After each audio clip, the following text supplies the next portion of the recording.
काम करणार आहे त्या कामगार वर्गाला त्यांनी व्यवस्थेने जाणीवपूर्वक वंचित ठेवले। गेल्या वर्षी पूर घातलेली आतापर्यंत पैसे लोक आंदोलन करून मागत होते। अरे आमच्या बापाने आम्हाला ते शिकवले, त्यांच्या तरी बापाने शिकले का? आज या सरकारनं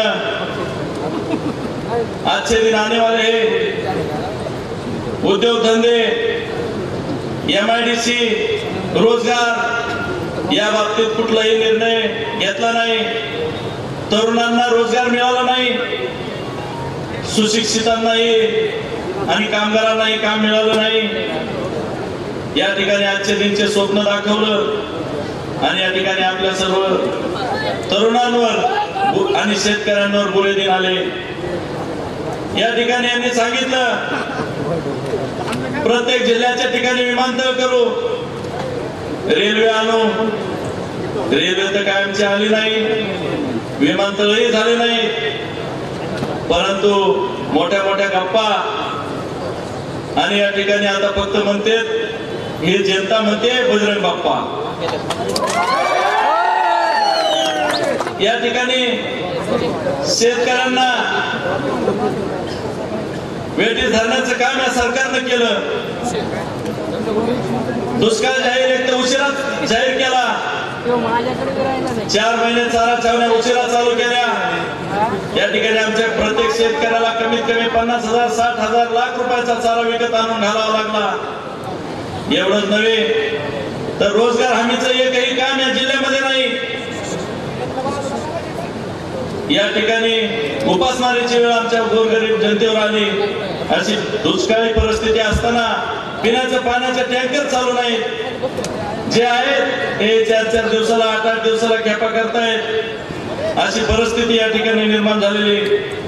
आणि आमच्या मराठा समाजाला आरक्षणाच्या बाबतीत बोलायचं झालं 58 मोर्चे काढले, पण एकही 58 मोर्चे काढले त्यानंतर थोडंसं कुठेतरी आरक्षण दिलं, परंतु तेही त्यांनी कोर्टाच्या त्यांचे जवळचे माणसं पाठवून कोर्टाच्या चौकटीत अडकून ठेवलंय।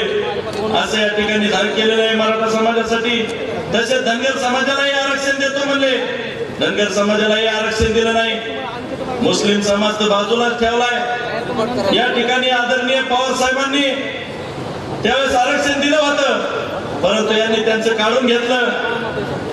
एवढंच नाही तर आमच्या तरुणांना मुद्रा लोनच्या मार्फत 10 लाख रुपये देतो म्हणले, एकही कोणाला 10 लाख रुपयाचं लोन मंजूर केलं नाही। कमीत कमी आमच्या मुलांचे 10-15 हजार रुपये खर्च झाले फाईल करण्यासाठी, परंतु कुणालाही मुद्रा लोनचं कर्ज दिलेलं नाही। असंच विविध योजना यांनी घोषित केल्या, कर्जमाफी योजना केली, परंतु एकही कर्जमाफी कुणाला झाली नाही। परंतु आदरणीय शरद चंद्रजी पवार साहेबांनी ज्यावेळेस कर्जमाफी केली होती ती 5 एकरच्या आतल्या सर्व माझ्या शेतकरी बांधवांना पूर्णच्या पूर्ण कर्जमाफ झालं होतं का नाही? परंतु आज या सरकारनं सगळं फसवण्याचं काम केलंय। आणि आदरणीय साहेब तुम्हाला एक सांगतो, या ठिकाणी आमची जे हनुमान तालीम होती ती जे हनुमान तालीम या दुश्मनांनी पाडून टाकली। आम्ही चांगलं काम करत होतो, परंतु त्या ठिकाणी त्यांनी जे तालीम पाडली, कमीत कमी 150 मुलं पोलीस मध्ये विविध खात्यामध्ये भरती झाले। माझ्यासारखे सामाजिक कार्य पण त्या ठिकाणचे करतायत, परंतु त्यांनी एक काम चांगलं केलं नाही। परंतु जनतेने त्यांना अगोदर दाखवून दिलं होतं, मागच्या लोकसभेलाही विधानसभेलाही आणि जिल्हा परिषदलाही त्यांना त्यांची जागा दाखवून दिली होती, परंतु आताही त्यांना जनता कधी माफ करणार नाही। या निमित्ताने एवढंच सांगतो, आणि यांची दहशत दादागिरी कधी खपून घेणार नाही आणि आमची जनताही खपून घेणार नाही। मित्रांनो, कुणाच्या दबावाला आपण बळी पडू नका। सर्व राष्ट्रवादी काँग्रेस पार्टीची टीम पण या मतदारसंघातल्या भाजपच्या पळपुट्या नेत्याला मला विचारायचंय, कमीत कमी साहेबांच्या दादाच्या ताटामधलं मीठ खाल्ल्याची तरी लाज वाटते। आणि तुम्ही स्वतः ना उषा दराडेला फोन केला होता साहेबांना सांगा म्हणून। मी गेले होते ते बारामती हॉस्टेलला, साहेबाला म्हणलं ह्या माणसाला यायचंय राष्ट्रवादीमध्ये। साहेब दादाला तुम्ही भेटलात आणि दादांचा उजवा हात झाला आणि अख्खा महाराष्ट्रामध्ये दादांनी तुम्हाला जे नको ते सगळं दिलं हो. जरी गेला असला आणि भाजपच्या दावणीला स्वाभिमान तुम्ही खुंटीला बांधला असला तरी धस साहेब तुम्ही पुढे जाताय, तुमच्या मागे पुढे राहिले. मला खात्री आहे की माझ्या या आष्टी मतदारसंघातला, बीड जिल्ह्यातला, महाराष्ट्रातला शेतकरी हा मिठाला जागणारा शेतकरी आहे. त्या नरेंद्र मोदीच्या मी आपल्या सगळ्यांच्या साक्षीने, आपल्या सगळ्यांच्या वतीने या ठिकाणी साहेबांना शब्द देतो की साहेब ह्या मतदारसंघामधून आम्ही निश्चित प्रमाणात आपल्याला लीड देणार आहेत. हात वरून मतदारसंघामध्ये बजरंग बाप्पा यांना आम्ही सगळेजण लीड देणार आहेत. लक्षात घ्या, जे हाल आपले झाले ते विसरू नका. जे 5 वर्ष आपण सहन केल्यानंतर आपल्या लेकरं बाळा उद्या उपाशी मारणार आहे, ही शेती संपणार आहे. हे शेतीबद्दलचे धोरण ते सगळे त्यांचे चुकीचे आहे. आदरणीय पवार सरकार कोण सत्तेत असेल तरच आपले लेकरं बाळा उद्या जगणार आहे. त्याच्यामुळे कुठलाही विचार करू नका. सगळं गणतर बाजूला ठेवा. सगळं गणतर बाजूला ठेवून गावामध्ये जे काही कोणी सांगत असेल, आपले जे स्थानिक पुढारी केलं ते सांगतील किंवा माझ्यासाठी करा. अरे त्याला म्हणायचं तू काय केलं म्हणे 5 वर्षामध्ये. आज ते पवार साहेबांवर या ठिकाणी बोलते. पवार साहेबांसारख्या नेत्यांनी त्यांना कुठली कुठे नेऊन बसवलं आणि आज जर ते समजा साहेब आणि साहेबांच्या कुटुंबाबद्दल बोलत असतील तर एवढ्या नीच वृत्तीने पुढे पाहिजे नाही असं मला या ठिकाणी सांगायचं. या तालुक्यामध्ये 2 आमदार आहेत. एक जिल्हा परिषद अध्यक्ष आहे. ओपनची जिल्हा परिषदची जागा असताना ओबीसीला ती जागा दिली. निश्चितप्रमाणे ओपनचा त्या ठिकाणी अध्यक्ष त्यांनी केला नाही. त्याच्यामुळं लोक याचा वचपा निश्चितप्रमाणे ह्या 18 तारखेला दाखवणार. या मतदारसंघामधून मोठ्या प्रमाणात लीड जाणार आहे. की जास्त वेळ या ठिकाणी बोलणार नाही, कारण पवार साहेबांचं भाषण आपल्याला ऐकायचंय. मी शेवटी फक्त 2-3 घोषणा देईन. तेवढ्या शेवट उभं राहिलेल्या रस्त्यावरच्या माणसांनी सुद्धा ती घोषणा द्यायची, उभं राहिलेल्या सुद्धा द्यायची. जे राष्ट्रवादीचे असतील आणि जे पैसे देऊन आणलेले असतील त्यांनी सगळ्यांनी घोषणा द्यायची. बजरंग बली की, बजरंग बली की. पवार साहेब तुम आगे बढ़ो, पवार साहेब तुम आगे बढ़ो, दादा भाई तुम आगे बढ़ो. जय हिंद, जय राज्याचे मुख्यमंत्री होते तर त्यावेळेस ते भाषण एक माझ्याकडे आहे. त्यात मोदी साहेबांच्या बाबतीत बोले मैंने तो ऐसा कृषि मंत्री इस देश में नहीं देखा जिसने इतनी मोदी साहेब जरा आम्हाला प्रश्न पडला की तुम्ही ज्यावेळेस प्रचाराच्या निमित्तानं या महाराष्ट्रात येता, महाराष्ट्रात आला की फक्त तुम्ही आदरणीय पवार साहेबांवर टीका करता आणि निवडणूक संपली आणि पुन्हा ज्या वेळेस महाराष्ट्रात येता त्यावेळेस म्हणता हम तो शरद राव की उंगली पकड़ के राजनीति में आए हैं. ही जी मोदी साहेबांची मानसिकता, ती मानसिकता प्रभावाची मानसिकता. या लोकसभेच्या निवडणुकीत नागपूर, वर्धा, भंडारा, गोंदिया, यवतमाळ, हिंगोली, नांदेड, उस्मानाबाद, परभणी, सोलापूर, नगर आणि आपल्या जिल्ह्यात जवळजवळ सगळीकडे फिरलो. मी 2014च्या लोकसभेच्या निवडणुकीत फिरलो. 2014 आणि 2019 या 2 निवडणुकीतला फरक सांगायचा तर 2014च्या निवडणुकीत आम्ही फिरत असताना मोदीची लाट दिसत होती. 2019 मध्ये आता आम्ही फिरतोय त्यावेळेस राष्ट्रवादी काँग्रेस आणि काँग्रेस महागठबंधनचं वादळ दिसतंय आणि या वादळामध्ये कमळाच्या पाकळ्याचे आणि धनुष्यबाणाचे एवढे तुकडे होणार आहे की पुन्हा म्हणून या महाराष्ट्रामध्ये 25 वर्षात ना भाजप, ना सेना, ना त्यांची युती काय दिसणार.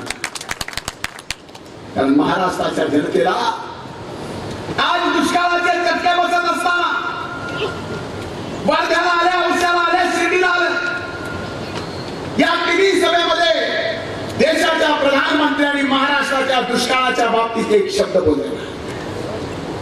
अरे जेवढे चटके आज महाराष्ट्रातला सामान्य ग्रामीण भागातला, शहरी भागातला माणूस सहन करतोय त्याच्यापेक्षा जास्त चटके 5 वर्षात मोदी सरकारच्या मोदी दुष्काळामुळे आपण सहन केलेले आहे, म्हणून एवढी गर्दी आहे.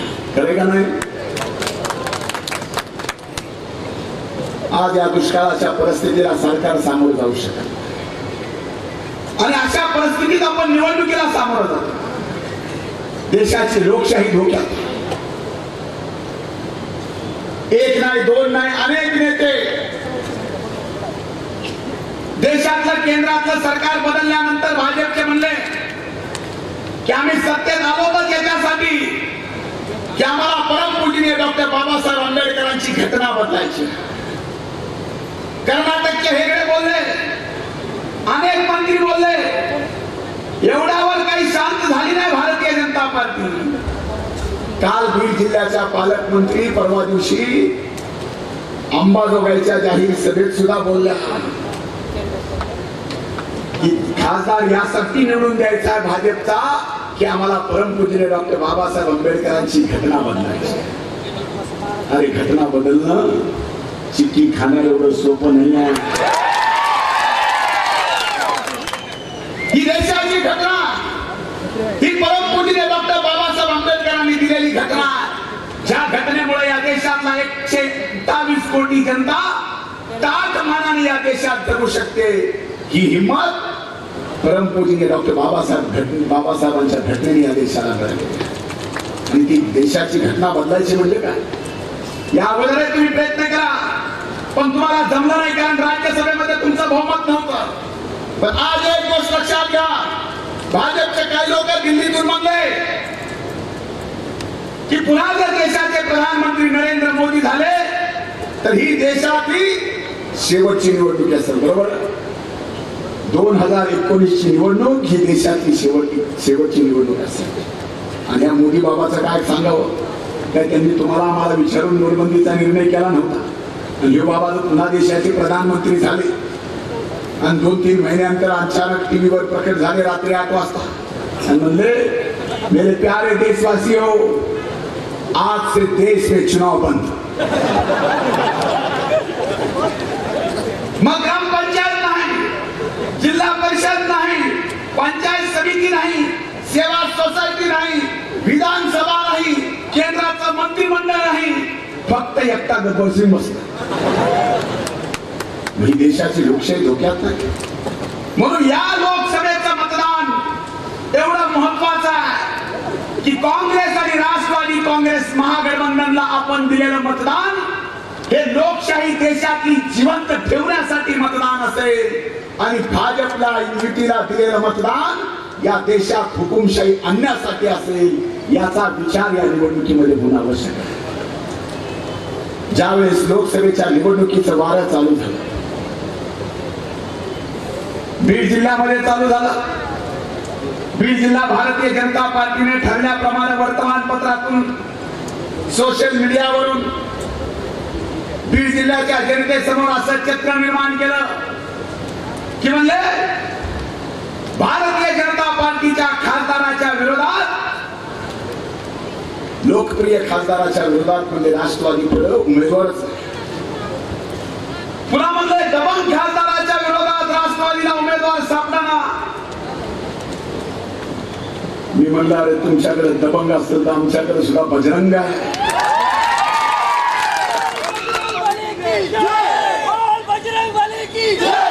ज्या दिवशी या बीड जिल्ह्यातल्या लाखो जनतेच्या साक्षीनं बजरंग बाप्पाचा उमेदवारी अर्ज बीडला दाखल केला, त्याच दिवशी भारतीय जनता पार्टी आणि शिवसेनेच्या पायाखालची वाळू सुटली.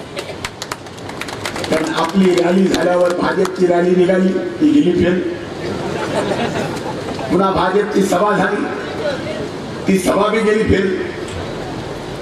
मला स्वाभाविक एवढं वाटलं होतं की स्वर्गीय मुंडे साहेबांचं निधन झाल्यानंतर या बीड जिल्ह्याच्या जनतेने आमच्या या 2 बहिणीवर एवढं अप्रतिम प्रेम केलं की दिल्लीपासून दिल्लीपर्यंत सगळ्या सत्ता यांच्याकडे. 2014 ची निवडणूक झाली, एक बहीण खासदार, एक बहीण आमदार, तीच राज्य मंत्रिमंडळामध्ये मंत्री, राज्याची सत्ता, केंद्राची सत्ता, जिल्हा परिषद, जिल्हा मध्यवर्ती बँक, वैद्यनाथ कारखाना, वैद्यनाथ बँक, काय द्यायचं म्हणजे आता एवढंच राहिले की तुम्ही आम्ही सगळ्यांनी मिळून एक एक घागर पाणी त्यांच्या घरी देऊन राहिले. या निवडणुकीच्या काळात माझी अपेक्षा एवढीच होती की भारतीय जनता पार्टीने प्रचाराच्या सभेच्या दिवशी, फॉर्म भरायच्या सभेच्या दिवशी आमच्या दोन्ही बहिणींनी एवढंच सांगावं की 5 वर्षात दिल्लीपासून दिल्लीपर्यंतची सत्ता ही तुमच्या ताब्यात होती. तर 5 वर्षात अपेक्षा होती पालकमंत्र्यांनी सांगावं की मी या बीड जिल्ह्याचा हा विकास केलाय आणि या विकासाच्या मुद्द्यावर तुम्ही सगळे जा आणि गावागावात मत मागा. पण असं झालं नाही. भाषण काय झालं पालकमंत्र्याचं? ते म्हणले वाघिणीची शिकार करायला. माझं नाव घेतलं म्हणजे धनंजय मुंडेला काय अक्कल आहे का? वाघिणीची शिकार करायला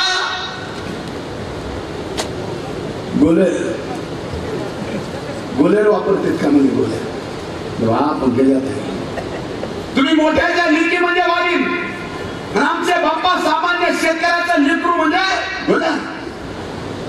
पण तुम्हाला माहितच नाही, शिकारी जर निबार असला ना,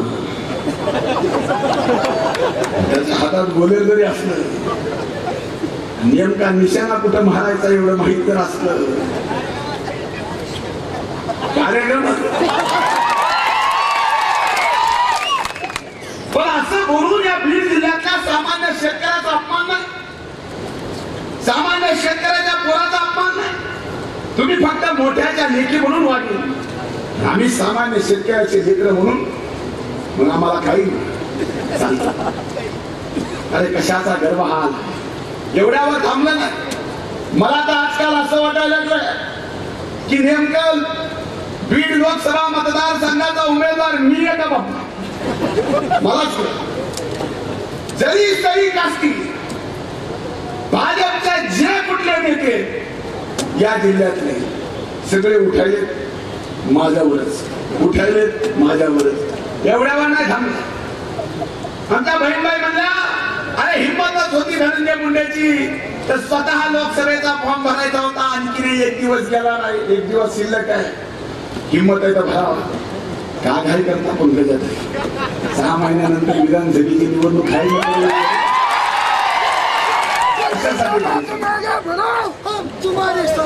अरे हे निवडणुकीचे मुद्दे एवढ्यावर थांबला नाही. माझ्यावर टीका करताना म्हणलं की धनंजय मुंडेला शिरमूड पुसता येत नव्हता म्हणले, त्यावेळेस युवा मोर्चाचा अध्यक्षपद दिला मला. मी आमच्या बहिणीपेक्षा 5 वर्षांना मोठा.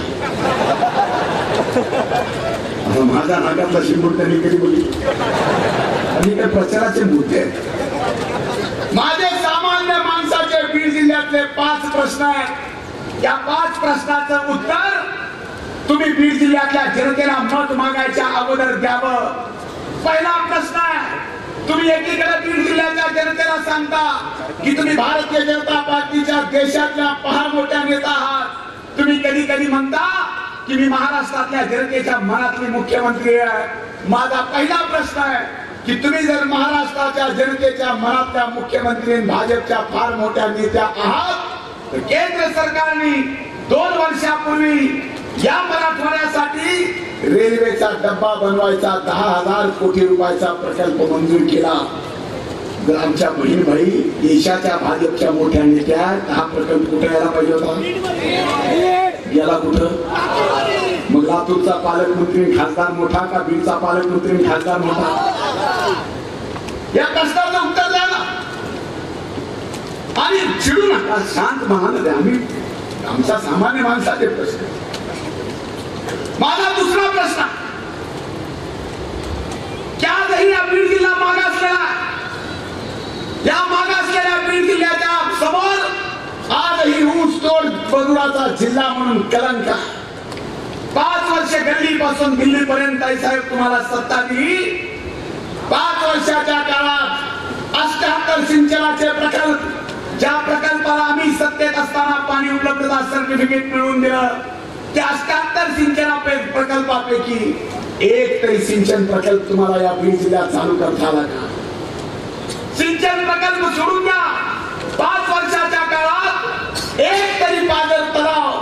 या जिल्ह्यामध्ये आपल्या हातून चालू करता आला का? नाही करता आला. जर यापैकी 78 पैकी सिंचनाचे प्रकल्प पूर्ण झाले असते तर बीड जिल्ह्यातून जाणारा ऊसतोड मजूर 65% कमी झाला असता. 65% लोक ऊस तोडायला गेले नसते तर स्वतःच्या हाताने आपल्या स्वतःच्या काळ्या मातीत ऊस लावला असता. एवढी क्षमता त्या सिंचन प्रकल्पामध्ये होती. पण यापैकी काही करता आलं ना. पाणी आणता आलं. अरे परळी नगर बीड रेल्वे 260 किलोमीटरच्या 5 वर्षात गल्लीपासून दिल्लीपर्यंतच्या तुम्ही रेल्वेचं श्रेय घेताय. खरं श्रेय द्यायलाच पाहिजे रेल्वेचं कुणाला तर स्वर्गीय विलासरावजी देशमुख साहेबांना आणि स्वर्गीय विमलता हिंगडांना. अर्धा निर्णय केला काँग्रेस राष्ट्रवादी काँग्रेस त्यावेळेस सरकार. पण 5 वर्षाच्या काळात या 260 किलोमीटर पैकी फक्त 20 किलोमीटर रेल्वे झाली. म्हणजे 5 वर्षात 8%. म्हणजे आज जन्माला आलेलं पोरग पंजोबा झालं तरी त्याला रेल्वे बघता येणार नाही. 5 वर्षाला 8% हिशोबाने रेल्वे बघता येईल. बीड जिल्ह्याचा मागासलेपणा जाईल नसेल. दुसरीकडे तुम्ही म्हणता स्वर्गीय मुंडे साहेबांचा वारसा तुम्ही चालवता. नक्कीच चालता. पण असा कसा वारसा चालवता या प्रश्नाचं उत्तर द्याल. 12 डिसेंबर 2014 पहिल्या स्वर्गीय मुंडे साहेबांच्या जयंतीच्या दिवशी गोपीनाथ गडाचं भूमिपूजन करताना देशाच्या मुख्यमंत्र्यांनी जाहीर केलं स्वर्गीय मुंडे साहेबांच्या नावाने ऊसतोड मजुराचं महामंडळ काढणार. 4 वर्ष सभागृहात प्रश्न विचारत होतो महामंडळ कुठे आहे, महामंडळ कुठे आहे. 7 महिन्यापूर्वी कामगार मंत्र्यांनी मला उत्तर दिलं. म्हणले महामंडळाचं कार्यालय परळीत आहे. मला धसकून झालं. म्हणलं परळीत आहे. मी म्हणलं आपण दोघं मिळून जाऊ दुर्बिणीनं परळीत बघू. आणि जर कार्यालय नाही सापडलं तर तू सरकार बरखास्त करायचं. आणि जर सापडलं तर मी राजकारणातून संन्यास घ्यायचा. 4 महिन्यापूर्वी या सरकारने स्वर्गीय मुंडे साहेबांच्या नावानं काढलेलं ऊसतोड मजुराचं हे महामंडळ बरखास्त केलं. अरे बरखास्त करायची सुद्धा एक प्रक्रिया आहे. प्रस्ताव मंत्रिमंडळात यावा लागतो. मंत्रिमंडळात आल्यानंतर कॅबिनेट मंत्र्याच्या सह्या होतात. आणि स्वर्गीय मुंडे साहेबांचा वारसा चालवणाऱ्या आमच्या ताई साहेब त्या स्वर्गीय मुंडे साहेबांच्या नावाने काढलेल्या ऊसतोड मजुरा महामंडळाच्या बरखास्तीच्या प्रस्तावावर तुम्ही सही केली. अरे आमच्यासारखा फटका माणूस जरी तिथं असताना तर सरकार उलटून टाकलं असतं. पण स्वर्गीय मुंडे साहेबांच्या नावाने काढलेलं ऊसतोड मजुराचं महामंडळ कधीच बरखास्त केलं. हा ऊसतोड मजुराचा अपमान नाही. हा स्वर्गीय मुंडे साहेबांचा अपमान नाही. ऊसतोड मजुराच्या लवाद त्या लवादामध्ये वारसा हक्काने तुम्हाला ती जागा मिळाली. ती जागा मिळाली करार 3 वर्षाचा असायचा. तर 5 दिवसांनी मी बीड मध्ये आलो. आणि बीड मध्ये एक मोठी शेतकरी परिषद झाली. त्या परिषदेत अनेकांची भाषणे वाचली ऐकली. त्याचा प्रत्येक वेळ हे सांगत होता की शेतकरी कर्जबाजारी झालाय, त्याचा संसार उद्ध्वस्त झालाय, बीड जिल्हा हा दुष्काळाचा जिल्हा आहे. याचं काहीतरी मार्ग काढले पाहिजे. पवार साहेब तुम्ही आता देशाचे शेती मंत्री झाला याचा काहीतरी विचार करा. आणि कर्जमाफीची सूचना बीडच्या त्या सभेत आली. आणि त्याचं कारण नाना पाटलांनी या ठिकाणी निवडणुकीच्या काळात लोकांना सांगितलं होतं फिसलं. तो फिसला शब्द लोकांनी स्वीकारला आणि नाना पाटलांना निवडून दिलं. पण सरकारने नाना पाटलांच्या शब्दाची अंमलबजावणी केली नाही. आणि म्हणून मी परत दिल्लीला गेल्याच्या नंतर ठरवलं ही एक संधी आहे. शेतकऱ्याच्या डोक्यावरचं कर्ज माफ करण्याच्या संबंधीचे बँकेची वाटाघाटी केली. किती रक्कम विचारलं. त्यांनी सांगितलं 71,000 कोटी आहे. अर्थ खात्याची चर्चा केली.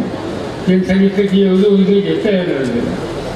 त्याच वेळेला माझ्या माहितीची मला एक माहिती कळली. या देशातल्या बँकांच्यामध्ये मोठ्या मोठ्या लोकांनी जे पैसे थकवले आणि त्यामुळे बँकेची आर्थिक परिस्थिती बिघडली आणि त्यासाठी ते बँकेला सावध राहायला केंद्र सरकारने 1,06,000 कोटी बँकेच्या मध्ये भरले आणि ती बँक वाचवली. त्या बँकेला संकटात कुणी आणलं? धनाढ्य लोकांनी. त्या धनाढ्य लोकांनी बँकेला संकटात आणलं. त्या बँकेला बाहेर काढण्यासाठी केंद्र सरकार बँकेत पैसे भरतो 1 लाख कोटीपेक्षा ज्यादा. आणि जीव देणाऱ्या आमच्या शेतकऱ्यांच्या डोक्यावर हे निसर्गाच्या लहरीपणावर पडलेलं कर्ज हे माफ केलं जात नाही. ही काही गोष्ट योग्य नाही. आणि म्हणून ते 71,000 कोटीचं कर्ज माफ करण्याची चर्चा आणि सोनिया गांधी काँग्रेसच्या अध्यक्षा आणि डॉक्टर मनमोहन सिंग या सगळ्यांच्यावर केली. आणि एका हुकमाने 71,000 कोटीचं कर्ज माफ करून टाकलं. व्याजाचं कशासाठी ते ही केलं त्याचं कारण या देशाच्या 100 कोटीपेक्षा अधिक लोकांचा 2 वेळेचा अन्नाचा प्रश्न माझा शेतकरी सोडला. त्याला जीव द्यायची वेळ येता कामा नाही. त्यासाठी हे सगळे निकाल घेतले. अनेक निकाल अशा प्रकारचे घेतले. सरकार बदललं. आमची अशी अपेक्षा होती की हे सरकार जे येतं त्यांनी सातत्याने शेतकऱ्याचा प्रश्न मांडला. आज प्रधानमंत्र्यांचं वाचन एके ठिकाणचं मी टेलिव्हिजनवर ऐकलं. त्यावेळेचे गुजरातचे मुख्यमंत्री होते आणि त्यांनी सांगितलं की या राज्यामध्ये देशामध्ये शेतकऱ्यांच्या डोक्यावरचं 70,000 कोटीचं कर्ज पूर्वीच्या सरकारने माफ केलं. पण एवढं करून लागायचं नाही. आणखीन करण्याची आवश्यकता आहे. यहाँ तक पूरी बात होती नहीं. हमारे हाथ में हुकूमत आने के बाद 1 हफ्ते में हम सब खत्म करेंगे, सब किसानों का वोट खत्म करेंगे. ये बात उन्होंने कही क्योंकि आजपर्यंत कृतीमध्ये आली नाही आणि म्हणून निषेध करत काय फसवलं शेतकऱ्याला. आणि या समज वर्गाचा दृष्टिकोन हा शेतकऱ्याच्यासाठी फसवणूक करण्याचा मुद्दा कशामध्ये तुम्हाला साधलं. मग कुठचंही भाषण केलं बोलत राहतांनी धनगर समाजाला आरक्षण द्यायचा विचार मुख्यमंत्र्यांनी बारामतीला माझ्या गावी जाहीर केला आणि सांगितलं की उद्या सत्ता हातामध्ये आल्याच्या नंतर पहिल्या मंत्रिमंडळाच्या बैठकीमध्ये धनगरांना आरक्षण द्यायचा कायदा आम्ही करू. आता 5 वर्ष झाली करता नाही, काही केलं. मराठ्यांना आरक्षण देतो म्हणजे 16%. मुख्यमंत्र्यांनी सांगितलं. काही लोक गेले त्यांच्याकडे मराठा समाजाचे.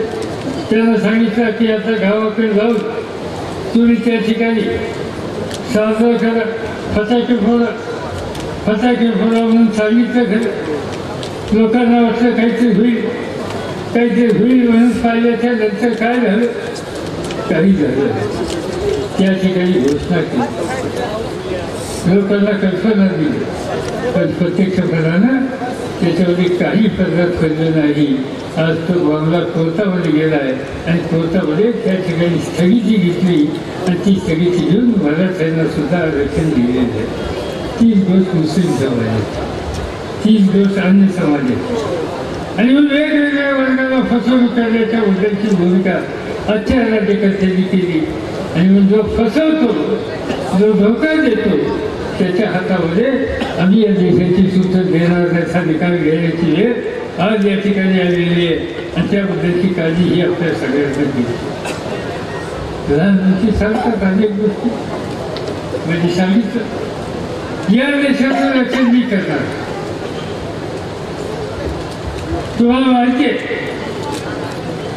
की जम्मूपासून श्रीनगरवर राहिला या देशाचे जवळपास 2700 सैन्य अधिकारी काही मोटारीतून निघाले आणि निघाले असताना रस्त्यामध्ये जीप येते, त्यांच्या गाडी आदळते.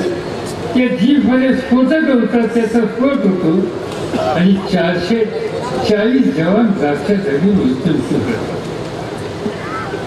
प्रधानमंत्र्यांनी सांगितलं याचा आम्ही बदला घेणार. सगळ्या पक्षाची बैठक बोलवली, मी हजर होतो. आम्ही सगळ्यांनी सांगितलं जो काही निकाल सैन्य घेईल त्या निकालाच्या पाठीशी आम्ही आहोत. आम्ही त्याला रक्षा करणार. जवानाचं रक्त वाया लावून दिलं जवाहरलालांनी जे काही त्या ठिकाणी त्याग केला त्या त्यागाचा बदला हा घ्यायचा अधिकार जवाहरलालांना द्या. सुदैवाने जवाहरलालांनी त्या संबंधीचा बदला घेतला. दहशतवाद्यांच्या हद्दीत रुजवले. आम्हाला आनंद झाला. मला आठवतं की एक अभिनंदन नावाचा लष्कराचा हवाई दलाचा अधिकारी विमानाने हल्ला करायला गेला. त्याचं विमान पाकिस्तानी विमान नष्ट झालं. पण सुदैवानं अभिनंदन वाचलं. अभिनंदन वाचलं. पाकिस्तानी त्याला अटक केली, तुरुंगात टाकलं. एक आंतरराष्ट्रीय कायदा आहे. त्या आंतरराष्ट्रीय कायद्यामध्ये अशा पद्धतीने कुणीतरी एखादा अधिकारी जवाब ज्यावेळी सापडतो त्यावेळी त्याची सुटका केली पाहिजे. ते जगातल्या सगळ्या देशातल्या राज्यांनी राज्यकर्त्यांनी करार करून ठरवलं आहे. त्याच्यामध्ये पाकिस्तान आहे, त्याच्यामध्ये हिंदुस्थान आहे. आणि म्हणून अभिनंदनला ज्यावेळी पकडली त्या अभिनंदनची सुटका करण्याच्याबद्दल जगातल्या सगळ्या देशांनी पाकिस्तान दबाव आणला. त्याला सोडावं लागलं. अभिनंदन करत आला. आणि काय झालं, लोकांना बरोबर अभिनंदन करत आला. तर प्रधानमंत्र्यांनी सांगायला सुरुवात केली, मी सोडलो. माझी 56 इंचाची छाती बघितली आणि ते सोडून आलं. आमची त्याला विनंती, तुमची 56 इंचाची छाती आम्ही काही तपासली नाही. तर ठीक आहे, तुम्ही म्हणता त्यावरती प्रधानमंत्री आम्ही विश्वास. पण तुम्ही का सोडून आलो? जगाने रेषा लावला पाकिस्तानून म्हणून तो सुटला. आता तुम्ही म्हणत असाल माझ्या 56 इंचाच्या छातीच्या ताकदीने तो सुटला असेल तर आमची तुम्हाला विनंती आहे की पाकिस्तानच्या तुरुंगामध्ये कुलभूषण जाधव नावाचा एक आमचा भारतीय गेल्या 2.5 वर्षाच्या पासून आहे. त्याला सोडून राहणार आणि तुमची 56 इंचाची छाती त्या ठिकाणी दाखवा. तर त्या संबंधीची चर्चा करायला तयार आहे. एक शब्द बोलत आहे नाही. त्या गोष्टीचा लाभ स्वतः घ्यायचा. स्वतः काही करायचं नाही. कष्ट केले, त्याग केला, शौर्य केलं, दिलं ते जवान आणि त्याचा लाभ घेण्याच्यासाठी आज या ठिकाणी पुढे आलेला. आणि म्हणून हा राज्यकर्ता असा तो स्वतः काही करता तर मोठ्या मोठ्याने बोले, मोठ्या मोठ्याने वेगळे काहीतरी सांगत सांगत होते. धनंजय मुंडे अलीकडच्या त्यांच्या काळात त्याच्या सभा झाल्या. ती वर्धेला सभा झाली, ती औषधाला सभा झाली, ती नांदेडला सभा झाली, आणखीन काही ठिकाणी सभा झाली. त्या सगळं सांगितलं काय ते दुष्काळ खायला दुष्काळ बोलले का नाही, शेतकऱ्याचं दुसरं सांगितलं का नाही, शेतीमालाच्या किमतीच्या मध्ये काय बोलले का नाही, बेरोजगार तरुण त्याच्या नोकरीचा विषय काढला का नाही. बोलले कशासाठी? बोलले एवढ्यासाठी की शरद पवार तो क्या हो गए. प्रत्येक भाषणामध्ये एकच शरद. आणि इथं दुष्काळ पडल्यावर त्याचं काय करा, छावण्या कधी सुरू करता आणखी चारा कसा देतात, तो चारा खाऊन खाऊन त्या जनावरांच्या जिल्ह्याला ज्यावेळी भूकंप करतात त्यावेळी त्या पेन द्यावी म्हणून पूर्वीच्या सरकारमध्ये आम्ही लोकांनी निकाल घेतला होता. तसे निर्णय कधी घेतात हे सगळे प्रश्न आहेत. पण त्या प्रश्नाचा विचार करणं मोदी साहेबांना काही महत्त्वाचं वाटत नाही. त्यांना एकच काळजी आहे माझी. आणि म्हणून त्यांनी एके ठिकाणी भाषण केलं की शरद पवारांच्या घरामध्ये त्याचा पुतण्या सगळं आता घेऊन चालला आहे आणि त्यामुळे त्यांची अवस्था फार गंभीर होणार. त्यांचं घरात कोणी ऐकत नाही. चांगली गोष्ट. तर माझ्या घराची चिंता त्यांना. माझं घर भरलेलं. आम्ही 7 भाऊ, 4 बहिणींची लग्न झाली. भाऊ सगळे एका जेव्हा भावली वागतो, एकमेकाला साथ करतो. आणि त्यामुळे आम्हाला एवढ्या कुटुंबाचा अभिमान आहे. मोदी साहेबांना काही गरज वाटते घरी एकटा सराव करतो. घरात कोण आहे का नाही वाटतं. एकदा आम्ही गेलो त्यांच्या घरी काही मिटिंग साठी बघितलं लोकांना तुम्ही दिसत. आणि म्हणून हा एकटा घरी त्याला घराच्या संबंधीची काय माहिती आहे मला माहिती नाही. पण दुसऱ्याच्या घरामध्ये मोदीच काय दिसते का म्हणून जवळ करून त्याची चर्चा करतो. आम्हाला एवढं सांगायचं देशाला सांगणार नाही दिल्लीमध्ये भेटली आता काढून सुरू केला की मोदी साहेब हे वागणं बरं झालं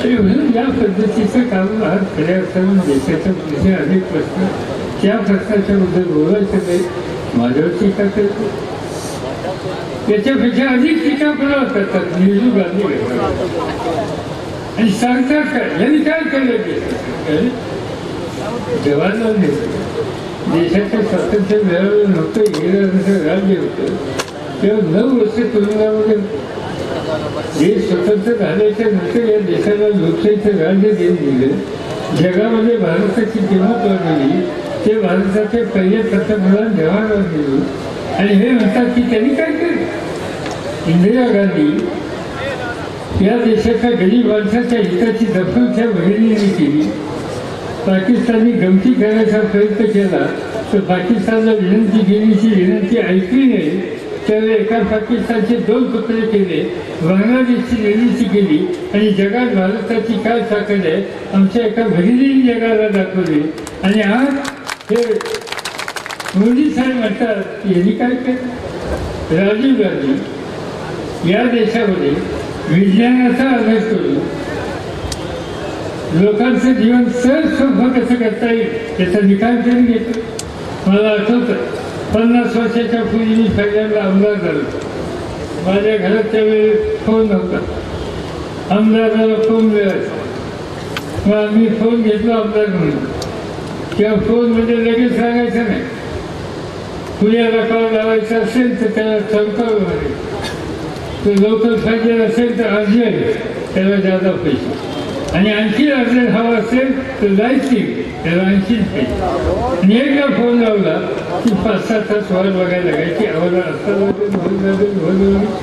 दिवस त्याच्यामध्ये जायचे राजीव गांधी देशाचे प्रधानमंत्री झाले आणि दुनियेचं चांगलं तंत्रज्ञान त्या खात्यात आलं आणि आज काय बघतो हा फोन कोणाच्या हातात रस्त्याने मी जातो फुलफायला बाई वस्तीची तर शेतात आणि फुलत फोनवर बोलतो घराची मूर्ती फिरवून माहिती तर फुलफायला जायला बाई सुद्धा आता फोनवर बोलायला लागली आता हे जास्त सवय बसलाय त्या फोनवर माझा फोटो करतो मला दिसतंय आता हे सगळं आणलं होईल हे आणलं राजीव गांधींनी त्याचं कारण या देशाच्या माणसाची संपर्क साधायचं सामान्य माणसाला परवडेल असं साधन या ठिकाणी असलं पाहिजे आणि हे काम ज्या नेहरू कुटुंबियांनी केलं स्वतःच्या पतीची हत्या झाल्याच्या नंतर देश सोडून जाईल असं म्हणत होते पण सोनिया गांधी या देशात राहिल्या आणि देशाची बांधिलकी त्यांची आणि आज त्यांचा पुत्र या देशामध्ये तरुण लोकांना संघटित करून या देशाला योग्य रस्त्यावर नेण्याच्या संबंधीची खबरदारी घेतोय आणि मोदी साहेब म्हणतात की यांनी काय केलं माझी विनंती आहे मोदी साहेबांना की ज्यांनी देशाच्यासाठी त्याग केला ज्यांनी देशावर उभं करायची प्रयत्न केली त्याचा सन्मान करणं हे प्रत्येक नागरिकाचं कर्तव्य आहे तुम्ही या देशाचे नागरिक आहात तुम्ही या देशाचे प्रमुख आहात या देशाच्यासाठी ज्या ज्या लोकांनी उत्तम कामगिरी केली देशाच्या प्रमुखांनी त्याचा सन्मान केला पाहिजे तो सन्मान जर तुम्ही करत असाल आणि त्याच्याबद्दल काही वेगळं वाकडं बोलत असाल तर तुमच्या पदाची किंमत या देशातले लोक किती ठेवतील याचा विचार तुम्ही लोकांनी केला पाहिजे ही सांगायची वेळ आज त्या ठिकाणी आलेली आहे एवढंच या ठिकाणी मी आपल्या सगळ्यांना सांगू मला आनंद आहे की सगळ्या आमच्या सरकारांनी बदल सुनावण्याची या ठिकाणी उमेदवारी दिली एक सामान्य कुटुंब दिल्लीमध्ये जायचं म्हणल्याच्या नंतर